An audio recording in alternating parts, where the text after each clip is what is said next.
The bird's eye view of the disparities in the academy, I mean, they're now just enormous. There are now dozens of studies that document the political disparities.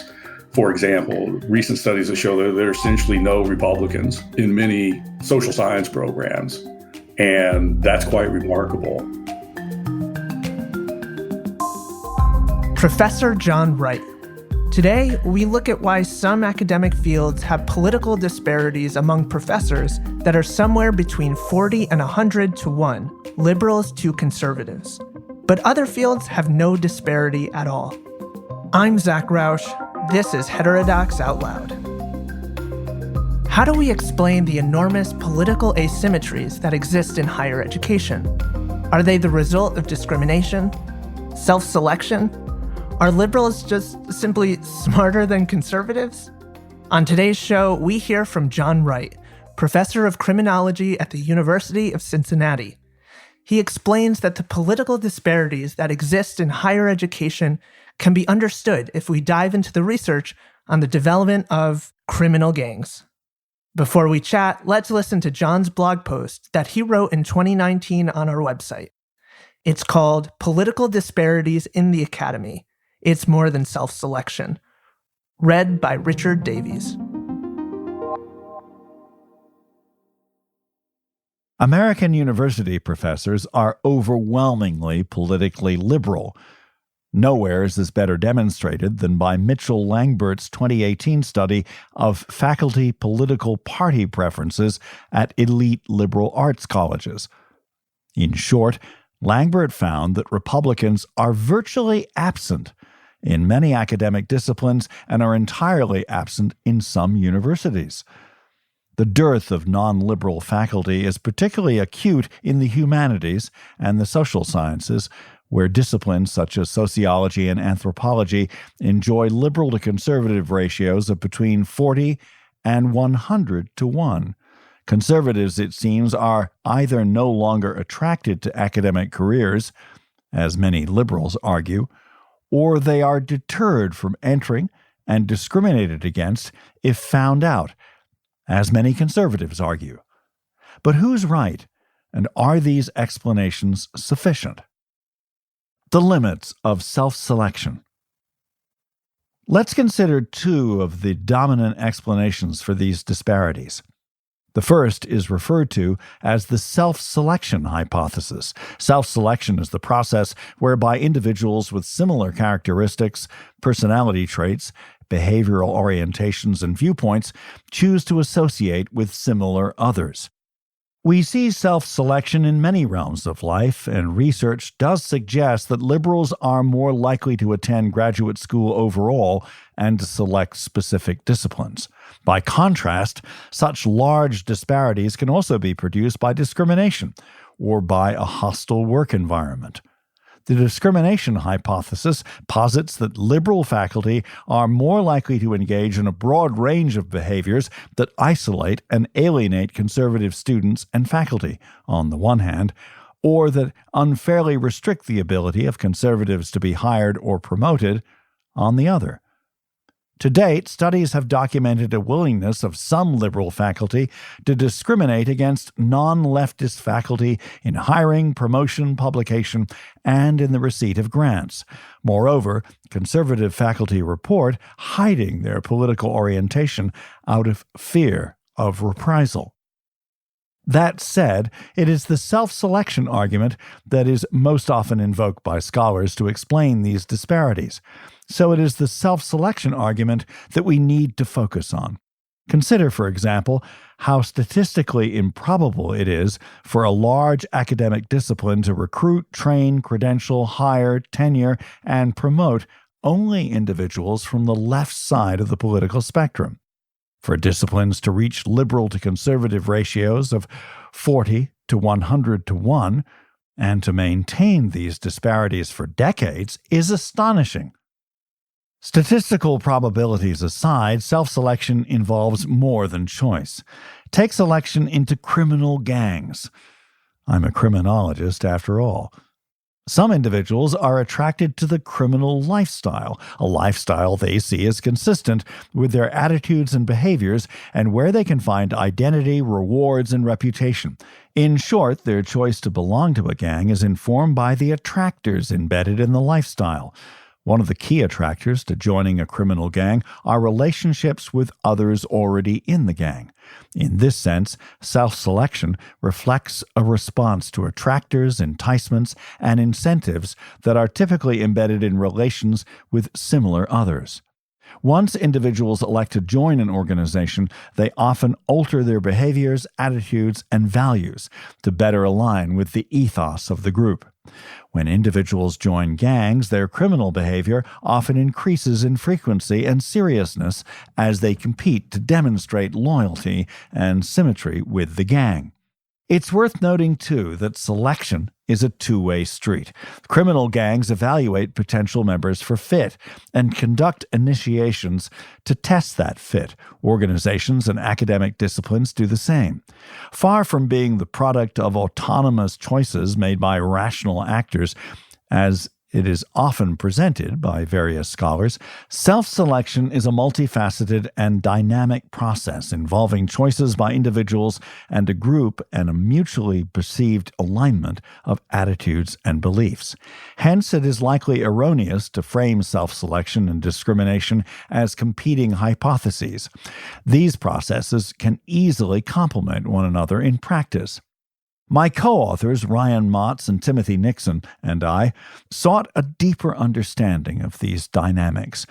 Fortunately, we located a survey of faculty conducted by Henry Turner and Charles Spaulding, who from 1959 to 1964 collected information from a large sample of scholars across multiple disciplines, which provided new insights into how many fields may have become so ideologically sorted. Disciplinary incentives and faculty political conversion. Turner and Spaulding asked faculty about the political party they belonged to, and more importantly for our purposes, when they first joined that party and when, if ever, they changed their affiliation. These questions were key to our analyses as they allowed us to examine not only the prevalence of political membership, but also the timing of any changes that occurred. Consistent with prior research, we expected political party affiliation to be stable over time and to see some degree of correspondence between party membership and selection into specific disciplines. Our findings confirmed our suspicions. About 75% of faculty belonged to the Democratic Party, with Democrat to Republican ratios very similar to those reported with more current data. Sociology, for example, had the largest ratio of approximately 15-1, while the geological sciences demonstrated parity. That said, we were surprised to also find that a significant number of faculty had changed their party affiliation, and we were even more surprised to find out that most changed their affiliation after becoming professors. Further analyses revealed that most faculty transitioned from the Republican Party to the Democratic Party, but even here, academic context mattered. In fields already dominated by Democrats, faculty were more likely to join the Democratic Party. In fields where Democrats and Republicans were more equally represented, transition from one party to the other was lower. What do these data tell us?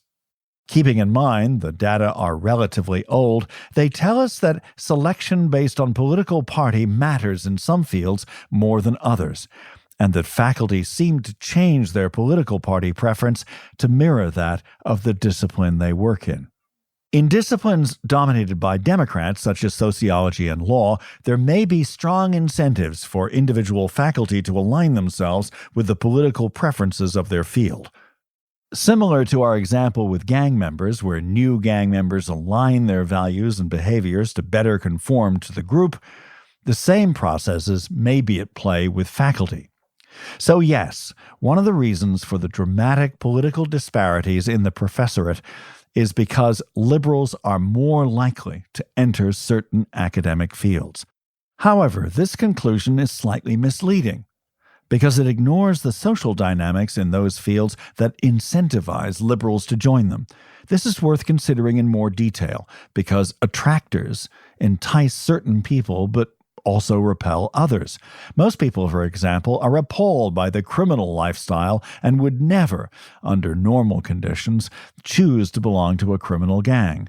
By extension, our findings suggest that certain academic disciplines have created environments where the attractors are so strong they appeal only to a very small cross-section of the general population, while simultaneously repelling a much larger group.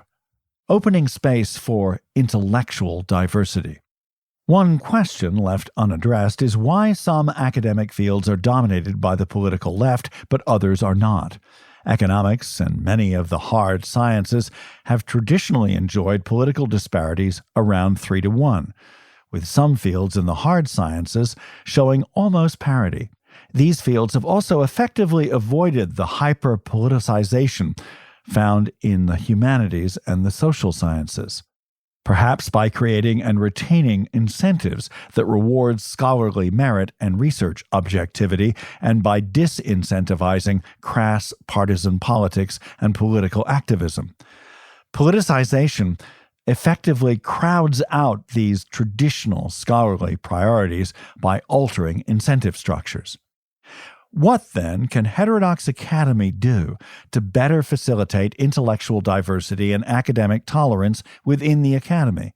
The approach of Heterodox Academy, or HXA, so far has been to recruit scholars already supportive of intellectual diversity, to give them a place where their intellectual similarities have a home. The other approach has been to serve as a hub where reasoned debate about issues of intellectual diversity can occur. Perhaps not surprisingly, HXA takes a scholarly approach to changing hearts and minds. As HXA matures, it may want to extend this strategy to include sponsoring research into the best methods by which intellectual diversity can be extended. It is striking how little data exists and how little empirical work is done on this issue. Second, Heterodox Academy could become a stronger voice for intellectual diversity and tolerance by attending national conferences and sponsoring panels across various fields, or by incentivizing others to do so. This bottom-up approach would likely reach more academics and could foster debate and insight more effectively. These approaches rest on the typical academic assumption that data, reason, and logic move scholars to change their minds. As our data show, scholars, at least in the past, are responsive to disciplinary incentives. However, given the remarkably high levels of effective political polarization that currently grips parts of the academy, such assumptions may not be valid. Effective polarization, as scholars call it, is a dressed-up term for political bigotry and even hatred, the emotional valence of which is more than sufficient to offset appeals to data and reason. While seemingly intractable, Heterodox Academy could take affirmative steps to more directly challenge political bigotry on campuses. Political bigotry within the academy should be made as taboo as bigotry against any other group, especially when bigotry crosses the line into discrimination.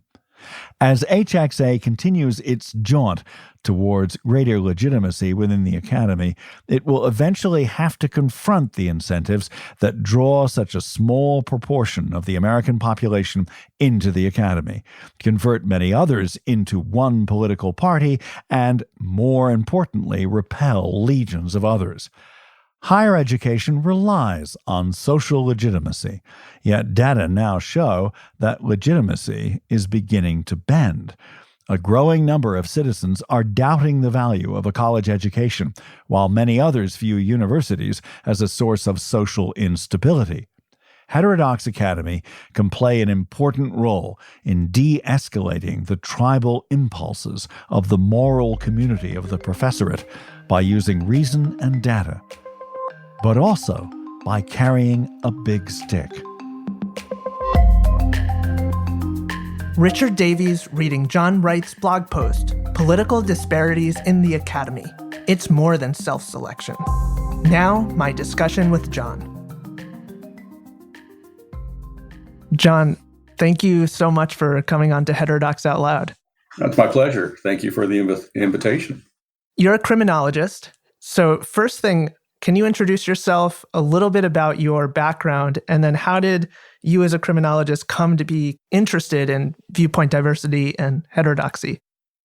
I work at the University of Cincinnati in the School of Criminal Justice. My research has been a lot of criminal theory. I started working in an area called biosocial criminology, where we look at, the nature-nurture issues involved in aggression and violence and all of those things. And more recently, I've turned my attention to the important role of ideology and cognitive biasing and how these factors influence scholars, right, and how they approach a topic, how they understand issues, and how that also plays out in public policy, especially crime, right, anti-crime efforts and so forth, where lives are literally at risk and ideology can kill people.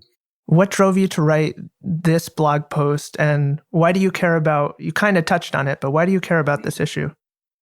So I mentioned that I have, done a fair amount of work in the nature-nurture of criminal violence. And it's an area in crim that was pretty much on life support for a very long time. It was likened, I guess, to voodoo. And all of my colleagues had warned me to not pursue that line of research, right? That you'll be labeled and that all these horrible things will happen. And I was, motivated for personal reasons. One of my daughters became sick with anorexia, and I was amazed by the power of this. And as I looked into the research on this, there was so much done on the biology of it and evolutionary origins. I was really fascinated by this. I mean, if you think of all things, starving yourself, right? It shows you the power sometimes of biology and the social triggers that are there. So I started working in this area. And I can say that my friends were totally correct in their assessment of, right, the consequences that would come along with it. And like other scholars who work, right, you send your work out and it comes back, and every once in a while you get the reviews that are just dripping in blood, right? I mean, they're just over the top. But then it took a real turn, and it got very personal.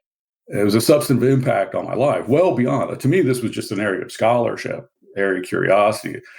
And the reaction to it, I couldn't really understand, right? Why are people who are trained to be social scientists so dramatically opposed to the point of losing their minds sometimes? Well, after I got over being angry, I thought I needed to approach this like a scholar, right? What is it they're reacting to? How are they seeing the world?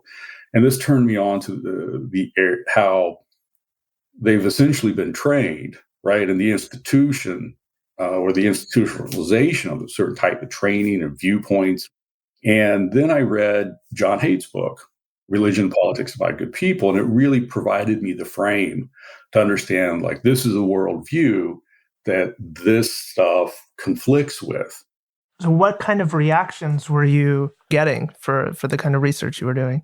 There was a concerted rumor campaign. You go through the whole thing, right?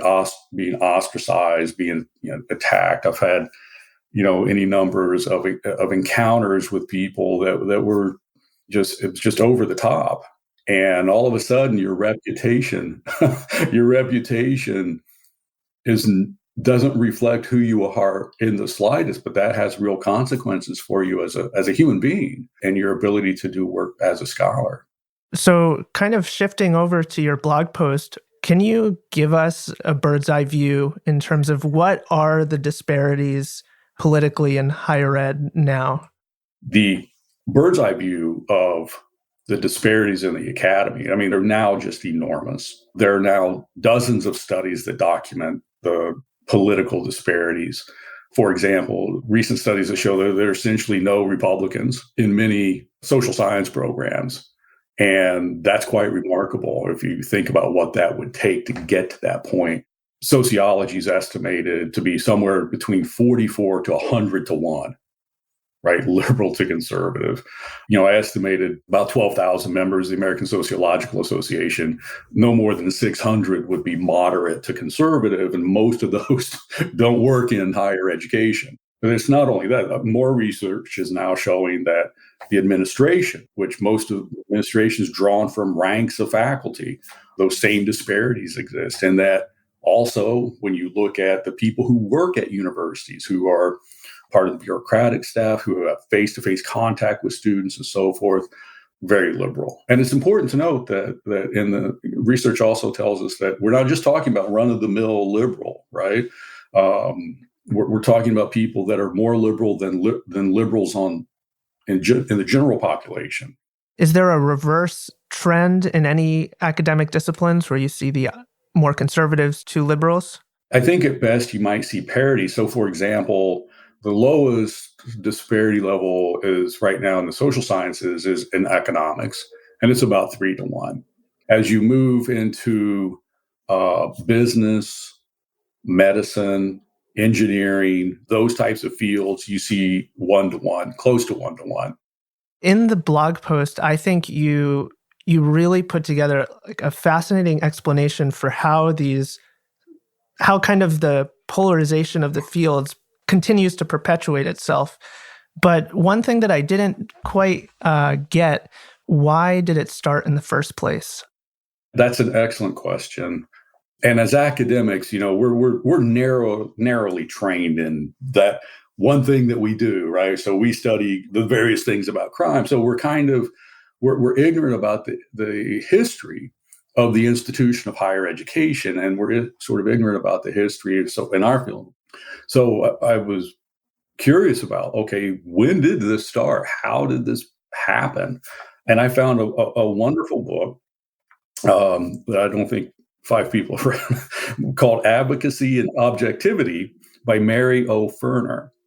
And Mary O. Ferner was writing about what she called the crisis of professionalism of American social science from 1865 to 1905.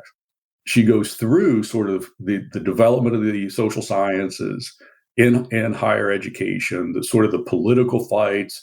And in here, she details wonderfully the tension and that occurred and was occurring between those who saw the social sciences as science, as disciplines where objectivity and the pursuit of truth were of the utmost importance, and those who were social reformers, who were very agenda-based, right, hyper-partisan in their politics, and who saw science as something to be used in pursuit of those agendas.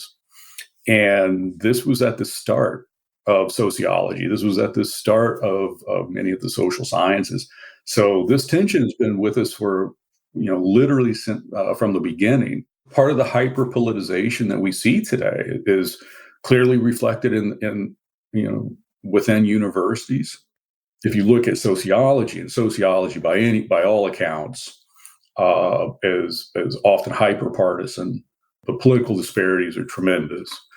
If you're a graduate student, would you find the moral calling there attractive? Well, if you're very liberal in your orientations, you're going to be welcome with this. This is a social agenda as much as it is, say, a research agenda. If you're libertarian, classical liberal, or a conservative, would you find that type of orientation welcoming? Would you be able to find people to work with? If you challenged sort of the sacred values of the field, you thought, well, I don't really think that it's social structure. I think it's, personal responsibility or something like that. Would those arguments be given credence, and would they resonate? And what would be the damage to you if they weren't? So attractors, and then things that repel people. I thought your connection to criminal gangs to help explain attractors and what gets it's incredibly interesting. And I was wondering if there's an analogous explanation for how do you help break them down? It is kind of funny to see a parallel between criminal gangs and university faculty, but because faculty sometimes act that way as well. But there are parallels here in the sense that, gangs have certain rules. They recruit certain types of people. If you violate the rules, you're really punished. They have in-group out, strong in-group, out-group orientations. It's the essence of tribalism. And these are just echoed in other forms. And they can be echoed in other forms in faculty settings. Can you tell me a personal story related to one of the attacks that you've experienced around your research and your views? If I were to summarize it, there's a tremendous toll to be paid personally for working in certain areas or holding certain views, or if you're, not within the political margins of a discipline, right? There are people who will go after you, and they will go after you with everything they have. And I've experienced that multiple times. And I think the goal is for them to not only score points, but it's to silence you. It's to marginalize you. And, that has been something I have struggled with for a very long time. Academia can be a very hostile place and a very petty place. And this is really the toxic role of politics. It's the toxicity of advocacy that sometimes comes into play. What can be done? How do we reduce the political homogenization that we've seen in particular disciplines? First of all, I think, heterodox is the way to go, right? I'm often asked, well, do you want affirmative action for conservatives or libertarians? And the answer is always no. What I would like to see is the depolitization academia. If you care about something, if you love something, don't make it political, because politics ruins everything. We've seen now over especially the last 5 years, right, the extremely negative consequences for academic freedom of speech, the ability for scholars of all sorts to do their job without sanction. Much of this has been driven by the hyperpartisanship that is within the academy. So I think it's about realigning the incentives in the academy to pursue truth, to pursue open inquiry, to pursue free speech, and to think about the types of threats against those things. You can pursue any line of research you want to, but there's a line where, attacking others, isolating others, especially based on what you perceive their political views. This is not professional conduct. So there's going to have to be some internal regulation inside the university, some professionalism. And some of these ideas we just need to fight over. If you had to summarize your argument and what you've been saying as an elevator pitch, what would you say? We can do better with this, right? The evidence is pretty clear that intellectual diversity matters. It matters because it aligns the mission with truth seeking. It matters because we learn from each other. It gets us out of the bubbles that we create. And ultimately, I think it humanizes people, and it makes us better as empathetic, reasonable scholars. We as academics, right, have to learn to take criticism and to think about what's in the long-term best interest of our institutions, and not always what's in the interest of our careers.